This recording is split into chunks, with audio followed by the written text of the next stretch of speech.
भारत के रक्षा मंत्री की अमेरिका यात्रा के दौरान वाशिंगटन डीसी में दो महत्वपूर्ण दस्तावेजों पर हस्ताक्षर किए गए, जिसकी चर्चा काफी तेज हो रही है।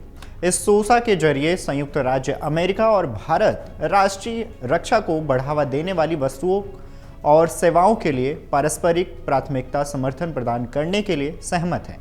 बता दें कि भारत और अमेरिका ने एक नए रक्षा समझौते पर हस्ताक्षर किए हैं। इस समझौते से दोनों देशों को एक दूसरे की जरूरतों को पूरा करने के लिए रक्षा उपकरणों और पुर्जों की आपूर्ति में सहायता मिलेगी। रक्षा मंत्री राजनाथ सिंह ने इस साझेदारी को वैश्विक शांति और सुरक्षा के लिए एक मजबूत ताकत बताया है। इसके साथ ही दोनों देशों के बीच अन्य अंतर्राष्ट्रीय मुद्दों पर व्यापक चर्चा भी हुई है। रक्षा मंत्री राजनाथ सिंह की अमेरिका यात्रा के दौरान सिक्योरिटी ऑफ सप्लाई अरेंजमेंट यानी कि सोसा पर हस्ताक्षर किए गए। इस दौरान दोनों देशों ने टेक्नोलॉजी ट्रांसफर और हिंद प्रशांत क्षेत्र में सैन्य सहयोग बढ़ाने जैसे कई अन्य पहलुओं पर भी चर्चा की।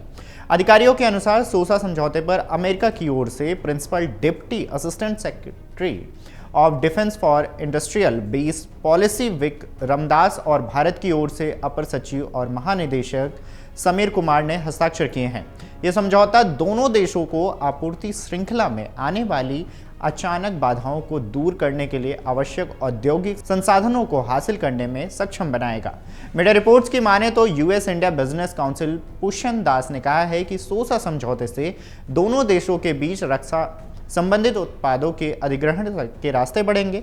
यह समझौता भले ही कानूनी रूप से बाध्यकारी न हो, लेकिन भारतीय और अमेरिकी कंपनियों के बीच क्रॉस इन्वेस्टमेंट और साझेदारी के नए रास्ते खोलेगा। भारत अब उन घरेलू कंपनियों की एक लिस्ट में तैयार करेगा जो अमेरिका को सैन्य उपकरणों की आपूर्ति करने के लिए हर संभव प्रयास करने के लिए स्वेच्छा से आगे आएंगी। इससे आने वाले सालों में भारतीय कंपनियों के लिए महत्वपूर्ण व्यावसायिक अवसर खुलने की संभावना भी जताई जा रही है। आपको ये भी बता दें कि अमेरिका का 17 देशों और BAE, साब और थेल्स सहित कई वैश्विक रक्षा कंपनियों के साथ एक समान समझौता है। भारत और अमेरिका एक और समझौते रेसिप्रोकल डिफेंस प्रोक्योरमेंट एग्रीमेंट यानी कि RDP पर भी बातचीत कर रही है, जो भारतीय निर्माताओं के लिए अमेरिका रक्षा दिग्गजों के साथ जुड़ने के अवसरों में भारी इजाफा करेगा।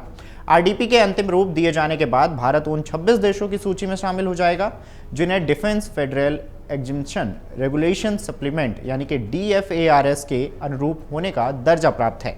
केवल यही देश अमेरिका सैन्य ऑर्डर के लिए महत्वपूर्ण घटकों और भागों की आपूर्ति करने के लिए योग्य है। यह समझौता विनिर्माण क्षेत्र के लिए बड़े द्वार खोलेगा, खासकर स्टील, कॉपर, निकल, टाइटेनियम और जिरकोनियम से बने कॉस्टल और अन्य घटकों के ऑर्डर के मामले में, जिनकी अमेरिकी सैन्य ऑर्डर के लिए आवश्यकता होती है।